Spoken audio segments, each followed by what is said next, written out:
महापालिका आयुक्तांची भेट घेतली आहे। या भेटीत पाम बीच मार्गावरील डिजिटल जाहिराती तात्काळ हटवावेत अशी मागणी त्यांनी केली आहे। दरम्यान 3 दिवसांत पोस्टर न काढल्यास आपण जेसीबी घेऊन फलक तोडणार असा इशारा त्या म्हात्रेंनी दिलाय। तर अतिक्रमण उपायुक्त कैलास गायकवाडची चौकशीची मागणी देखील मंदा म्हात्रे यांनी केली आहे।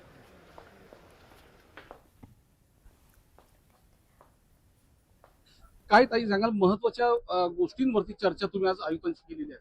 आज 1 महिना होऊन गेला। या ज्या रोडवर कमानी लावलेल्या आहेत चारी बाजूनी जाहिरातींच्या, त्याच्या बाजूला मोठे मोठे होल्डिंग पण आहेत। ते काय जाहिरातीचं नगर बनवायचं आहे का? नाही, एखादी कमानी जर पडली तर घाटकोपर सारखा अपघात होऊन कोणाचाही जीव जाऊ शकतो आणि तो गेल्यानंतर तुम्ही कारवाई करणार आहेत का? त्यासाठी गेल्या 1 महिना झाले मी त्यांना सांगितलेलं कमानी ताबडतोब काढा म्हणून, पण अजून त्याच्यावर कारवाई झाली नाही।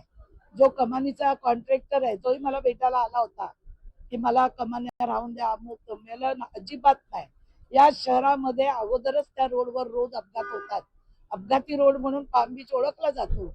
अनेक मुलांचे तिथे, लहान मुलांचे अपघात होतात आहेत स्कूटर बाईक वगैरे चालवताना।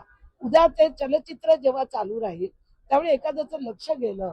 आता तुम्ही जर जाऊन बघितलं तर इकडचा बोर्ड तिथून दिसतो, इकडे स्टॉप झाला तर तिथून दिसतं, इकडच्या डायव्हर 10 गाड्या एका पाठोपाठ जातील। तर अशा परिस्थितीत ताबडतोब जर 2 दिवसात 3 दिवसात नाही काढलं तर आम्ही सर्वजण जाऊन जेसीबी घेऊन बुलडोझर घेऊन ते आम्ही काढून टाकणार।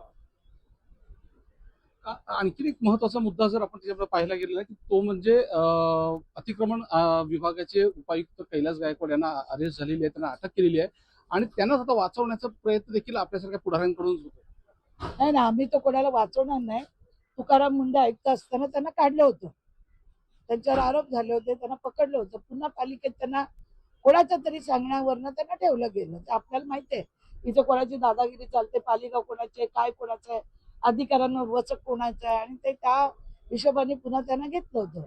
आज त्यांना मी 7-8 महिने सांगत होते अतिक्रमण काढा।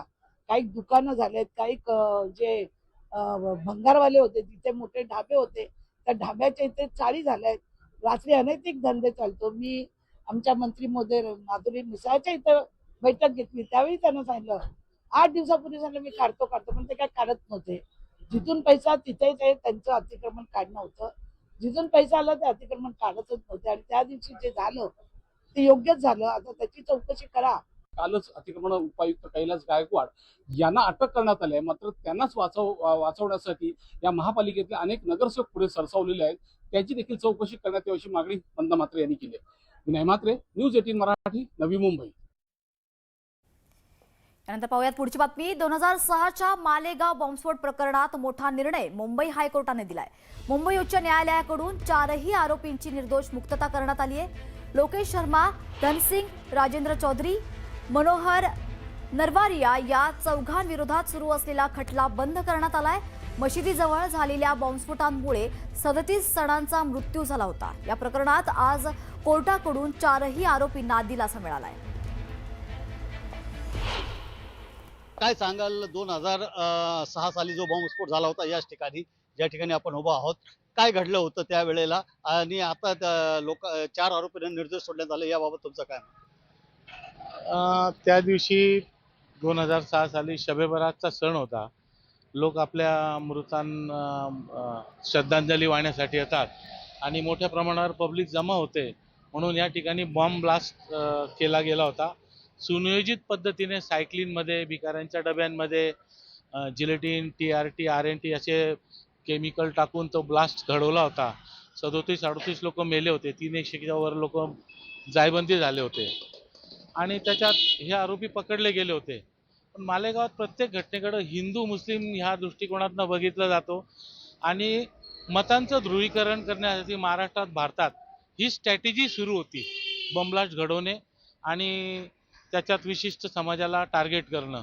आणि इथं आश्चर्य असं होतं की बाबा ह्या बॉम्बलास्टचा पहिली जे स्केचेस काढले गेले, त्या आरोपींनी सकाळी सायकली खरेदी केल्या मालेगावहूनच, सतीश सायकल, राजकमल सायकल इथून सायकली घेतल्या आणि त्या बॉम्ब ब्लास्ट नंतर सायकलिंगचे अवशेष भेटले आणि मग ते सायकल दुकानदारांना विचारलं तो कोण होते, तर जे संकल्प चित्र काढणाऱ्या चित्रकाराने साक्षीदाराच्या, सायकल दुकानदाराच्या सांगण्यावरून ते बरोबर चित्र काढलं